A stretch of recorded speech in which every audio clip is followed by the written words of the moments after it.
Have you ever made a Schedule 3 balance sheet or a profit and loss account from scratch? That is, somebody gives you a trial balance of a company and you are equipped enough to make schedules, notes to accounts and the final Schedule 3 balance sheet and profit and loss statement. अगर आप ये काम नहीं कर सकते हैं then let me tell you there is not much use of your accounting knowledge. अगर आप सिर्फ एंट्रियां पास करते रह जाएंगे तो आप कभी भी एक चार्टर्ड अकाउंटेंट का काम नहीं सीख पाएंगे. आप कभी भी टॉप लेवल काम नहीं सीख पाएंगे, क्रीम काम नहीं सीख पाएंगे कि कैसे ट्रायल बैलेंस से आपको नॉर्मल बैलेंस शीट नहीं जो टैली में बनती है, नॉर्मल पीएनएल नहीं जो टैली में बनता है, बल्कि शेड्यूल 3 की बैलेंस शीट और पीएनएल नोट्स टू अकाउंट्स के साथ कैसे लिंकिंग के थ्रू बनाया जाए, वो मैं आपको सिखाने वाला हूं दोस्तों. अगर आप ये कोर्स लेना चाहते हैं तो इसको मैंने लॉन्च कर दिया है हमारी learnzup.com की वेबसाइट पे, लर्नजप ऐप पे कर दिया है जी. उसमें जो एक्सेल का कोर्स आ रहा है उसी के अंदर ये इनबिल्ट इंक्लूडेड है. And we will be making a financial model as well in future. तो चलिए शुरू करते हैं. यहाँ पर मैंने ओपन कर लिया दोस्तों आपका लेसन 1 में मैं आपको दिखाने वाला हूँ कि कैसे हमारा जो कोर्स है आपके लिए यूजफुल रहेगा. डेल्टा कॉर्प लिमिटेड एक मैंने कंपनी की जो है फाइनेंशियल स्टेटमेंट ओपन करी है. जितनी भी कंपनीज होती है या लिस्टेड कंपनीज एटलीस्ट होती है वो तो अपनी फाइनेंशियल स्टेटमेंट्स पब्लिक को प्रेजेंट करती है ताकि आप उनकी परफॉर्मेंस के बेस पर और जो बाकी चीज़ें वो बताते हैं एनुअल रिपोर्ट में उसके बेस पर आप डिसीजन ले पाएँ कि इस कंपनी के शेयर में आपको इन्वेस्ट करना है लॉन्ग टर्म के लिए या नहीं करना. अगर आप एनुअल रिपोर्ट को देखेंगे, भले आप डेल्टा कॉर्प की देखें या किसी और कंपनी की देखें, रिलायंस की देखें या किसी भी कंपनी की देखें, तो वहाँ पर उस कंपनी के बारे में इंफॉर्मेशन गिवन होती है. उस कंपनी का मिशन, उसका विजन, वो क्या बिजनेस करते हैं और बिजनेस के जो आंकड़े हैं कितनी लोकेशंस में हैं, अलग अलग जगह पर वो क्या क्या काम कर रहे हैं, वो सारी चीज़ें गिवन होती है. ये जो आप देख रहे हैं यहाँ पे शिप्स वगैरह बनी हुई है, तो दोस्तों डेल्टा कॉर्प जो है वो गेम करवाती है. गेम कह लो या फिर आप कह लो कसिनो का काम है, तो इसीलिए यहाँ पर दे रखा है कि इसके अंदर जो है कसिनो की गेम चल रही है. बड़ी बड़ी जगह करोड़ों रुपए लगते हैं, करोड़ों रुपए लोग जीतते हैं, मतलब कि कंपनी जीतती है, लोग हारते हैं. तो यही इनका बिजनेस मॉडल है. ओ माय गॉड, इवन अड्डा 52 भी इन्हीं का है. ये मुझे आज पता लग गया. इसकी बहुत सारी ऐड में मोबाइल ऐप्स में देखता हूँ. पोकर वोकर भी खेलते हैं, वो भी जुआ होता है, उसमें भी इन्होंने काफ़ी पैसा लगाया है. यहाँ पर आप देख सकते हैं पोकर, रमी और बहुत सारी और भी गेम हैं जो लोग खेलते हैं, एंजॉय करते हैं, पैसा डुबोते हैं और खुश होते हैं. मतलब 100 में से 1-2 कमाते हैं, बाकी 99 और 98 गवाते हैं और उसी में वो खुश होते हैं, उसी में लगे रहते हैं. अब जब आप कसिनो में जाएंगे तो वहाँ पर आपको ऐसी लड़की और लड़के सब लोग मिलेंगे आपको और आपका पैसा डुबोने के लिए जो है रेडी रहेंगे. आप देख सकते हैं कैसे इनका प्रॉफिट दिन दुगना रात चुगना हो रहा है. नेगेटिव से पॉजिटिव, फिर डबल, ट्रिपल और 4 गुना ऐसे बढ़े जा रहा है. और कसिनो से पैसा कमा के CSR एक्सपेंडिचर भी लोग कर रहे हैं. That's really great. अब यहाँ आप देख सकते हैं कैसे चेयरमैन जो है अपनी स्पीच दे रहा है, उसमें चीज़ों के बारे में अपना जो है बता रहा है कि मेरा क्या व्यू पॉइंट है. कंपनी ने अगर कहीं एक्सपैंड करा है उन बिजनेसेस के बारे में आपको बताया जाता है. तो ये पूरा काम है पूरी फाइनेंशियल स्टेटमेंट का. You see any financial statement, वहाँ पर ये सारी चीज़ें दे रखी होगी. Even management discussion and analysis, MDA कर भी एक पैराग्राफ आएगा, उसमें भी मैनेजमेंट की काफ़ी डिस्कशन बिजनेस के बारे में दी होगी जिससे आपको उस बिजनेस की इंसाइट मिलेगी. अब यहाँ पर आप देख सकते हैं कि ये एजुकेशन फील्ड में भी काम कर रहे हैं, ये फाइनेंशियल सपोर्ट भी कर रहे हैं. उसके बाद आप देख सकते हैं स्किल इन्हांसमेंट पर काम कर रहे हैं. तो ये काफ़ी सारी चीज़ें कर रहे हैं. बिलीव करते हैं सस्टेनेबल एंड इंक्लूसिव ग्रोथ पे कि जुए सौदे से जो पैसा आएगा उसको थोड़ा भलाई के काम में भी हम लगाएंगे. यहाँ पर डायरेक्टर्स की डिटेल गिवन है और आप देख सकते हैं कि यहाँ पर इतनी बड़ी कंपनी है तो इंडिपेंडेंट डायरेक्टर भी अपॉइंट करना जरूरी है. और ये तो मुझे अब पता लगा है कि मिस्टर राकेश झुंझुनवाला भी इनके नॉन एग्जीक्यूटिव डायरेक्टर हैं. That's really great. हालांकि ये पोजीशन काफ़ी पुरानी है और आप देख सकते हैं ये भी एक चार्टर्ड अकाउंटेंट है, अ क्वालिफाइड चार्टर्ड अकाउंटेंट. वैसे सारे चार्टर्ड अकाउंटेंट क्वालिफाइड ही होते हैं, ये वर्ड लिखने की ज़रूरत नहीं है. बट फिर भी पता नहीं क्यों ये ट्रेंड चल गया है कि आप जो है चार्टर्ड अकाउंटेंट को क्वालिफाइड नॉन क्वालिफाइड बोलने लग गए हैं. उसकी ज़रूरत नहीं है. और जैसे मैंने कहा था मैनेजमेंट डिस्कशन एनालिसिस आ गया है, तो इसमें जो है ये पूरा जो है ग्लोबल सिनेरियो एनालाइज करके बताते हैं कि ऐसे ग्लोबली जो है काम चल रहा है, इंडिया का ये मार्केट है, हमारा बाहर का ये है, ऐसे ग्रो होगा. तो ओवरऑल इंडस्ट्री के बारे में ज़्यादा मैनेजमेंट बताती है और हम कहाँ स्टैंड करते हैं वो बताती है. तो डेफिनेटली जो है यहाँ से आप काफ़ी सारी चीज़ें इंडस्ट्री की सीख सकते हैं. तो मान लीजिए कि अगर एक कंपनी टेलीकम्युनिकेशन में और आप 5 कंपनियों की जो टेलीकम्युनिकेशन में है उनकी आप एनालिसिस करते हैं, उनकी आप मैनेजमेंट डिस्कशन और एनालिसिस पढ़ते हैं रिपोर्ट, तो आपको उस टेलीकम्युनिकेशन इंडस्ट्री के बारे में बहुत कुछ पता लग जाएगा. सिमिलरली आप अगर यहाँ डेल्टा कॉर्प की बैलेंस शीट फाइनेंशियल स्टेटमेंट के साथ और बहुत सारी चीज़ें और पढ़ते हैं सिमिलर कंपनीज की, तो आपको इस इंडस्ट्री के बारे में बहुत नॉलेज आएगी। और इसी को एक तरह से फंडामेंटल एनालिसिस बोलते हैं। मतलब फंडामेंटल एनालिसिस में ये भी एक अभिन्न हिस्सा होता है। Once you analyse an industry, then definitely these things play a big role in doing a relative comparison, और इन सभी कंपनीज को आपस में जो है कंपेयर करने के लिए इन सभी फैक्टर्स को जो है कंसीडर किया जाता है जो इनके मैनेजमेंट डिस्कशन एनालिसिस में दे रखे हैं।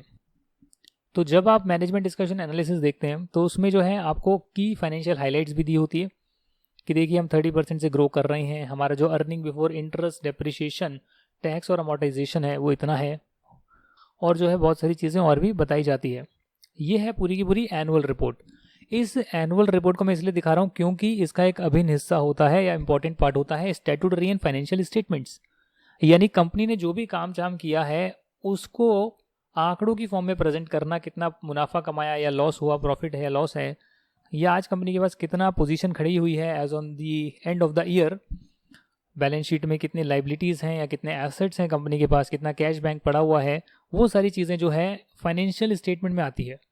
और फाइनेंशियल स्टेटमेंट में बहुत सारी चीज़ें होती है, जैसे ऑडिटर की रिपोर्ट भी आएगी, तो इसमें जो है डायरेक्टर रिपोर्ट भी है, डायरेक्टर्स रिपोर्ट है, और साथ में जो ऑडिटर रिपोर्ट है वो भी होगी, और साथ में जो आपकी बैलेंस शीट है, पीएनएल, वो भी होंगे, और उस बैलेंस शीट पीएनएल को और इन डेप्थ समझने के लिए और बहुत सारी चीज़ें और भी होगी। ये कौन सी कंपनी में होल्डिंग है, सब्सिडरी है, एसोसिएट है, जॉइंट वेंचर है, यानी कि कंपनी का पूरा बिजनेस समझाने के लिए जो है फाइनेंशियल स्टेटमेंट्स दी जाती है। और आप यूँ कह लीजिए कि एनुअल रिपोर्ट दी जाती है। एटलीस्ट जो लिस्टेड कंपनी है वो तो अपना ऑनलाइन रख देते हैं, तो आप लोग उसका पढ़ सकते हैं डिटेल में, बट बाकी सभी कंपनी जो प्राइवेट होती है उनकी ये स्टेटमेंट्स मिलनी थोड़ी सी मुश्किल होती है, क्योंकि वो सिर्फ शेयर होल्डर्स को ही ये स्टेटमेंट देते हैं। जो भी हमारा कंपनीज एक्ट है उसकी कुछ रिक्वायरमेंट होती है कि आपको बहुत सारी चीज़ें डिस्क्लोज करनी पड़ेगी दोस्तों। तो उसके तहत भी जो है जो कंपनीज होती है वो बहुत सारी चीज़ें अपने फाइनेंशियल स्टेटमेंट्स में डिस्क्लोज करती है। साथ ही में आप देख सकते हैं यहाँ पर कंपनी सेक्रेटरी वालों ने भी अपनी सेक्रेटरियल ऑडिट रिपोर्ट प्रेजेंट करी है। स्टैट्यूटरी ऑडिटर होंगे वो भी अपनी रिपोर्ट प्रेजेंट करेंगे। जो भी डायरेक्टर का डिस्क्लोजर जाना है वो भी जाएगा। जो कंपनीज एक्ट में बातें लिखी है वो सारी यहाँ पर करी जाएगी और उसे आप प्रॉपरली प्रेजेंट भी करेंगे, including corporate governance etcetera etcetera etcetera etcetera. There is no limit. क्या क्या जाता है, क्या क्या जाता है, you can read about any company, और ये आपका होमवर्क है कि आप पढ़ें और ज़रूर जो है जाने एक कंपनी और दूसरी कंपनी के बारे में। स्टॉक के प्राइस की डिटेल लगाई है BSE NSE की, और यहाँ नंबर ऑफ़ शेयर होल्डर्स का डिस्क्रिप्शन है।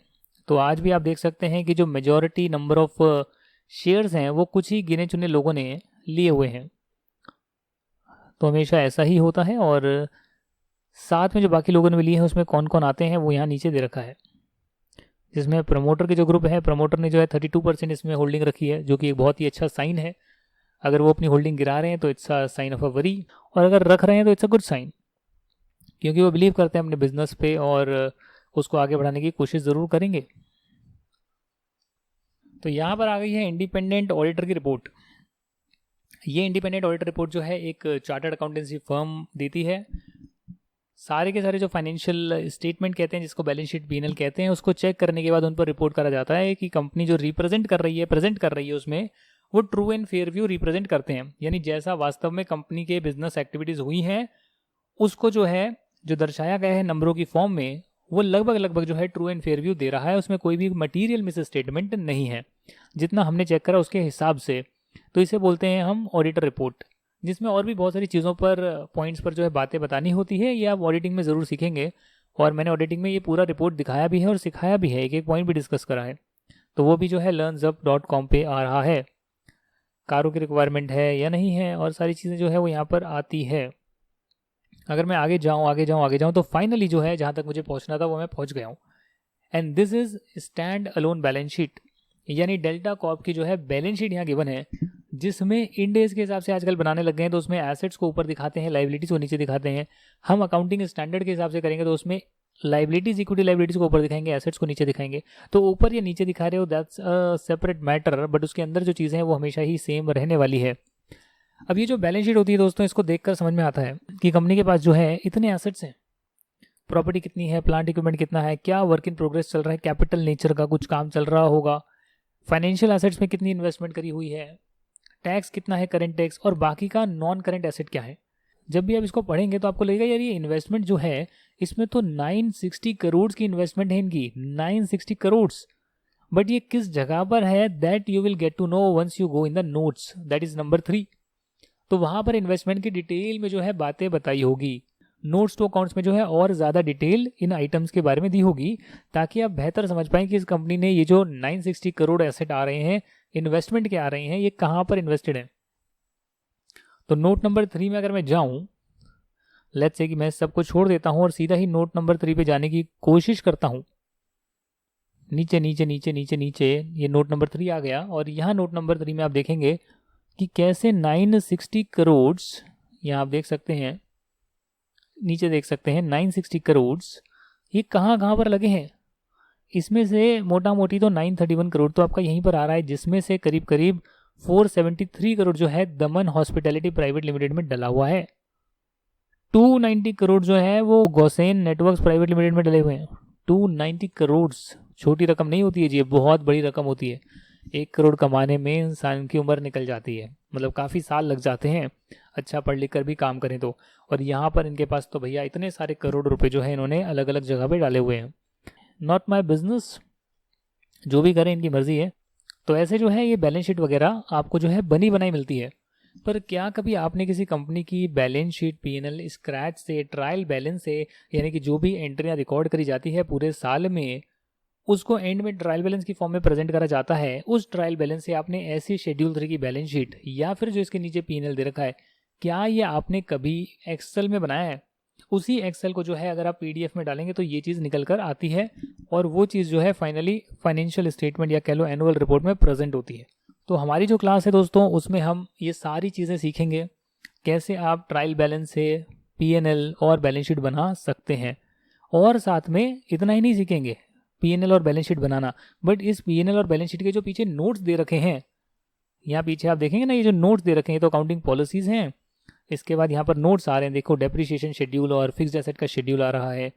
उसके बाद जो है आपके नॉन करेंट इन्वेस्टमेंट या करेंट इन्वेस्टमेंट के जो है डिटेल आ रही है, इन्वेंट्रीज की डिटेल आ रही है, यानी जो ऊपर मोटा मोटा आइटम दे रखा है बैलेंस शीट पीएनएल में, उसको और डिटेल में यहाँ पर बताया गया है, राइट।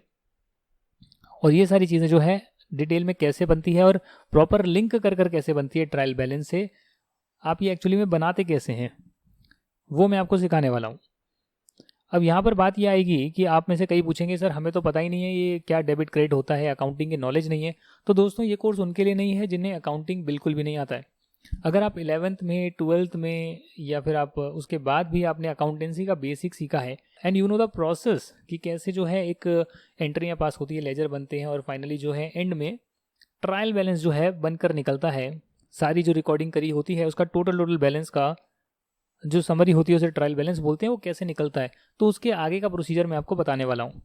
दूसरी बात, कई लोग कहेंगे सर मैं अकाउंटिंग तो आती है, ट्रायल बैलेंस कैसे बना वो तो हमें आता है, बट हमें ये नहीं पता कि शेड्यूल 3 का फॉर्मेट क्या है, यानी कि उन सभी चीज़ों को जो हमने रिकॉर्ड करा है उसे प्रेजेंट कैसे करना है। तो दोस्तों मैं आपको यहाँ चीज़ बता दूँ, हम ऐसी प्रेजेंटेशन करते हैं जिससे कि फाइनेंशियल स्टेटमेंट के यूजर्स को आपके बिजनेस की परफॉर्मेंस जानने में आसानी हो, और सभी जो कंपनीज है वो एक स्टैंडर्ड फॉर्म में प्रेजेंट करे, तो आप एक कंपनी का डेटा दूसरी कंपनी से कंपेयर कर पाएं। अगर किसी ने यहाँ पर शेयर होल्डर फंड ऊपर दिखाया है, दूसरी कंपनी जो है वो नीचे दिखा रही है, तीसरी दिखाई नहीं रही है, या कहीं उसने हाइड किया हुआ है, तो उससे क्या है प्रॉब्लम क्रिएट होगी। इसीलिए जो भी आपकी बिजनेस की एक्टिविटीज होती है उसको आप रुपी टर्म्स में रिकॉर्ड करते हैं, लेन देन, पैसा खर्चा हुआ नहीं हुआ, एसेट खरीदा, एसेट बेचा, लॉस हुआ, प्रॉफिट हुआ, वो सब चीज़ें आप रिकॉर्ड करते हैं। तो उस छोटी छोटी सारी रिकॉर्डिंग को आप टोटल कर कर अलग अलग हेड्स में दिखाते हैं, ताकि एक बेहतरीन प्रेजेंटेशन आसान भाषा में लोगों को समझाई जा सके। उसे हम बोलते हैं फॉर्मेट, जो कि हर कंपनी को फॉलो करना है, शेड्यूल 3 का फॉर्मेट। ये फॉर्मेट का लिंक भी जो है, मैं आपको अकाउंटिंग नहीं सिखा रहा हूँ जी, मैं आपको फिर बता रहा हूँ, मैं आपको अकाउंटेंसी यहाँ नहीं सिखा रहा हूँ, बल्कि मैं मान के चल रहा हूँ कि आपको अकाउंटिंग आती है, तो उस अकाउंटिंग की नॉलेज के बेस पर मैं एक्सेल में आपको एक स्किल इम्पार्ट कर रहा हूँ, that is trial balance of a company will be provided to you, जिसे आप डाउनलोड करेंगे और मेरे साथ जो है आप सीखेंगे स्टेप बाय स्टेप कैसे आप उससे शेड्यूल, और शेड्यूल से आप फाइनली बैलेंस शीट बनाते हैं। तो हो सकता है कि जो कंपनी हमने चूज करी है उसमें सारे आइटम्स ना हो, ज़रूरी नहीं ना कि हर कंपनी में जो है लॉन्ग टर्म बोरिंग हो। अगर किसी ने लॉन्ग टर्म बोरिंग नहीं ली है तो उस केस में आप जब भी अपनी जो है बैलेंस शीट बनाएंगे उसकी, उस कंपनी की, तो उसमें लॉन्ग टर्म बोरिंग नहीं दिखाएंगे। ये जो भी चीज़ें यहाँ दे रखी है, जो एक फॉर्मेट दे रखा है इक्विटीज एंड लाइबिलिटीज़ में, पहले आप शेयर होल्डर्स फंड दिखाते हैं और शेयर होल्डर्स फंड में भी अलग अलग कैटेगरीज नीचे आती हैं, share capital, reserve and surplus, money received against share warrant, share application money, pending allotment. फिर नॉन करंट लाइबिलिटीज आती है, उसकी भी सब कैटेगरीज हैं, नॉन करंट लाइबिलिटीज में क्या क्या होगा और करंट लाइबिलिटीज में क्या क्या होगा। और ये जो चीज़ें आपने यहाँ दिखाई है कि नॉन करंट लाइबिलिटीज में क्या क्या होगा, जैसे long term borrowing, deferred tax, other long term liabilities, इसके भी जो सब पार्ट हैं वो शेड्यूल्स में दिखाए जाते हैं और डिटेल में दिखाए जाते हैं। उसके भी सब पार्ट होते हैं बट वो नहीं दिखाए जाते, इतना हम इनडेप्थ में नहीं जाते हैं, राइट। जो जो चीज़ें दिखानी होती है, जो जो डिटेल दिखानी होती है, अगर वो हैं तो दिखानी है, अगर वो एग्जिस्ट नहीं करती उस पर्टिकुलर कंपनी में तो नहीं दिखानी है।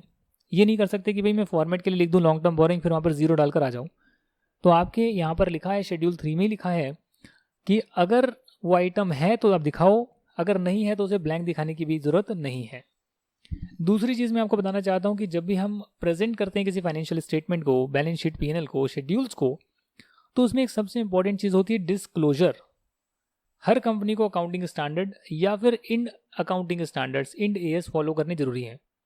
जो अकाउंटिंग स्टैंडर्ड्स या इंड एएस हैं या बाहर वाली कंपनीज के लिए आईएफआरएस हैं, उसमें बहुत सारी डिस्क्लोजर की रिक्वायरमेंट है कि आप AS2 में ये डिस्क्लोजर देंगे, अगर आप पे लग रहा है तो आप AS10 में डिस्क्लोजर देंगे, AS11 में डिस्क्लोजर देंगे, बोरिंग कॉस्ट है उसमें ये डिस्क्लोजर देंगे, अलग अलग जगह पर गवर्नमेंट ग्रांट मिली है ये डिस्क्लोजर देंगे। वो सारे डिस्क्लोजर अकाउंटिंग स्टैंडर्ड्स या इंड एएस में बताए गए हैं। तो एक है अकाउंटिंग स्टैंडर्ड के डिस्क्लोजर जो हमने अकाउंटिंग स्टैंडर्ड्स की क्लास में करे हैं। दूसरे हैं शेड्यूल 3 के डिस्क्लोजर, जो कंपनीज एक्ट में लिखा है कि अगर आप कंपनी की बैलेंस शीट बना रहे हैं, पीएनएल बना रहे हैं, शेड्यूल बना रहे हैं, तो उसमें आप ये चीज़ें डिस्क्लोज करेंगे। जैसे फॉर एग्जांपल ट्रेड पेबल्स, तो उसमें आप ये डिस्क्लोज करेंगे कि टोटल आउटस्टैंडिंग कितना है माइक्रो एंटरप्राइज से, स्मॉल एंटरप्राइज से, या टोटल आउटस्टैंडिंग कितना है other than micro enterprise, small enterprise. तो छोटी छोटी कंपनियों से कितना जो है आपको पैसा उन्हें देना बाकी है और बाकी उनके अलावा जो है उनको कितना पैसा देना बाकी है।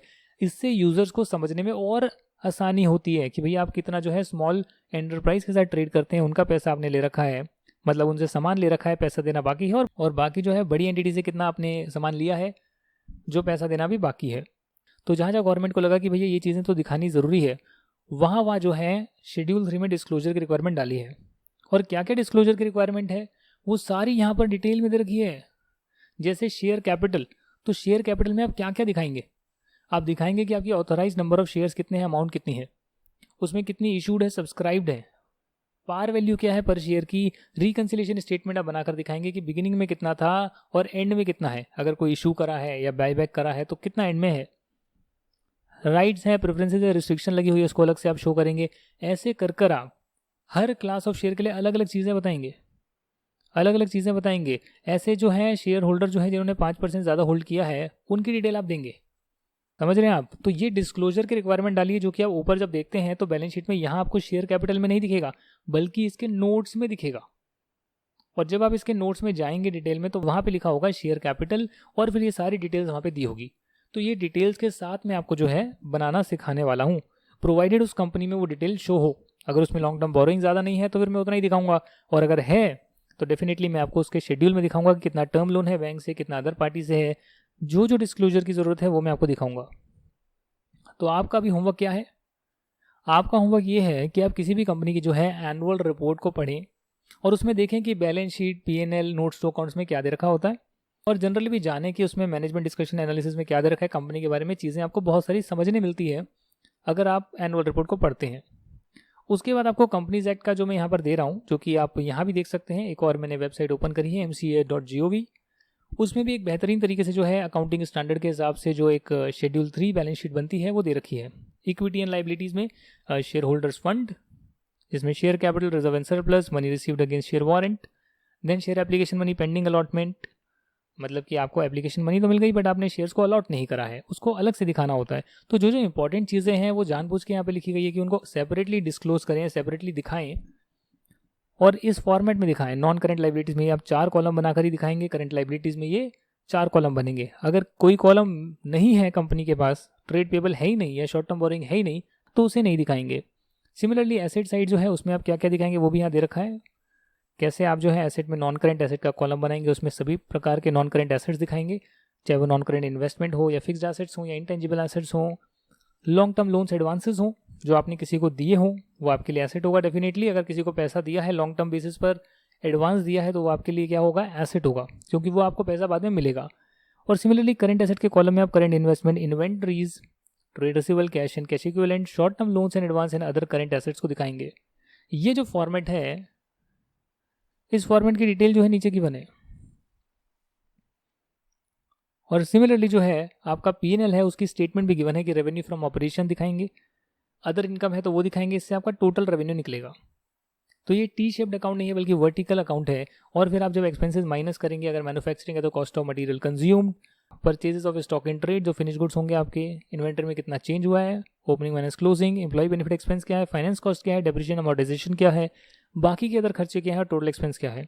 इनमें भी जो है अलग अलग जगह पे नोट्स लगेंगे, ताकि जब आप अदर एक्सपेंसेस देखें तो टोटल में तो देख रहे हैं, बट इंडिविजुअली इसमें क्या क्या कैटेगरीज आती है वो आप शेड्यूल में देखेंगे, उसका भी डिस्क्लोजर जाएगा जो यहाँ बताया होगा। ऐसे आप जो है आराम से प्रॉफिट बिफोर टैक्स और टैक्स एक्सपेंस माइनस करने के बाद आप बता सकते हैं कि कितना प्रॉफिट है आफ्टर टैक्स।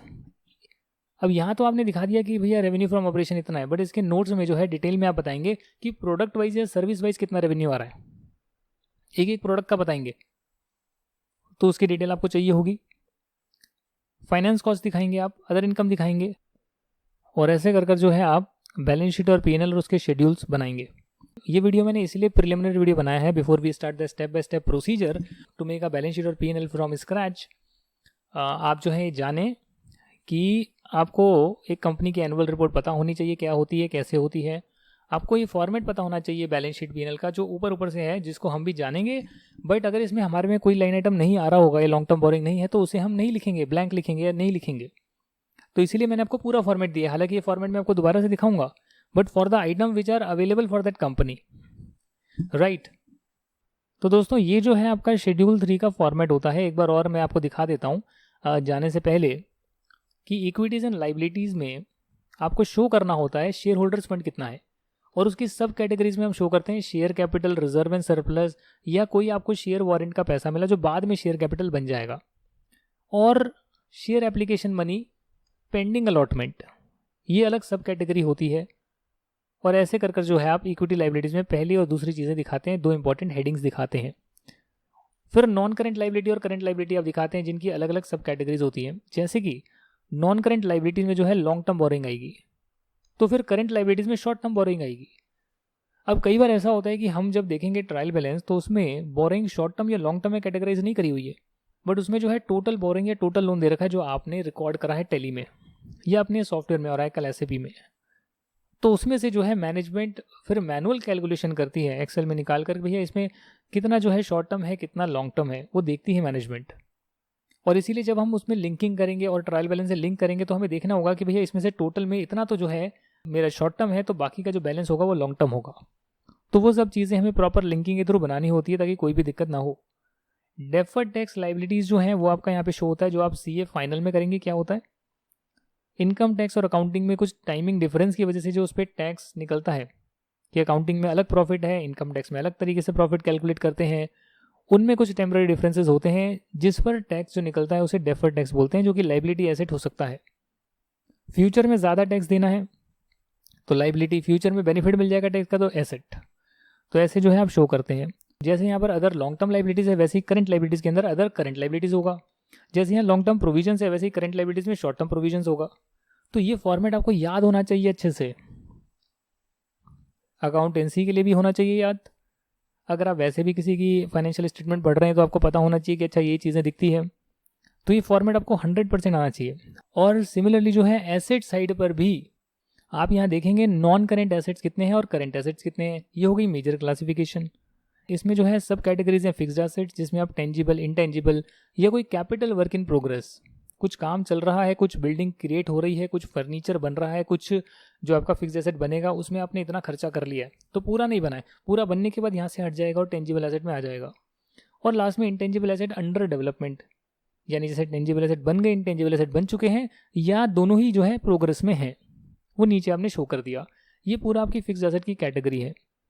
इसके साथ जो है आप इसे जो है प्रॉपर्टी प्लांट इक्विपमेंट भी लिख सकते हैं। और इसके साथ जो है नॉन करेंट इन्वेस्टमेंट आप दिखाएंगे, तो वही चीज़ जो है करेंट एसेट्स में आप करेंट इन्वेस्टमेंट दिखाएंगे।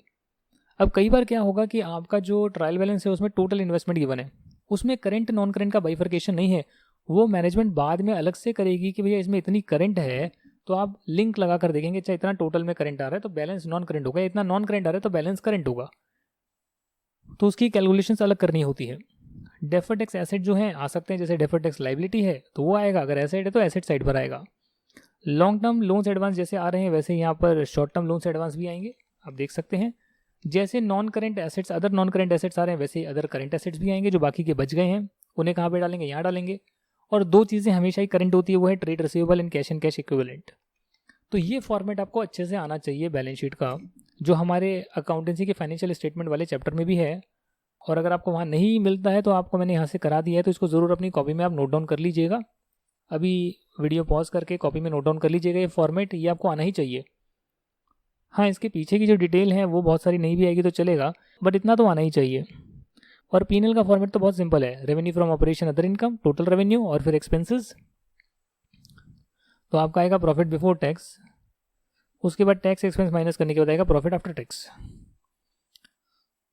अगर आप ये फॉर्मेट को अच्छे से कर लेते हैं और समझ लेते हैं क्या क्या ये आइटम्स हैं जो आपको अकाउंटिंग की नॉलेज होनी ही चाहिए, तभी हम इसे पूरा कर पाएंगे, इस असाइनमेंट को पूरा कर पाएंगे। एनुअल रिपोर्ट आप देख लेते हैं किसी एक कंपनी की, जैसे मैंने दिखाई, ज़रूर आप इसे पढ़िएगा। तो नेक्स्ट क्लास से जो है हम स्टार्ट कर सकते हैं ट्रायल बैलेंस से बैलेंस शीट और पीएनएल शेड्यूल्स के साथ बनाना, जो एक्सेल कोर्स का अभिन्न हिस्सा है उसके अंदर ही आ रहा है। I will see you in the next class where we will be formally starting the course on how to prepare a Schedule 3 balance sheet P&L and its schedules from a trial balance from scratch. Thank you for listening me. I wish you all the best. Jai Hind and bye-bye.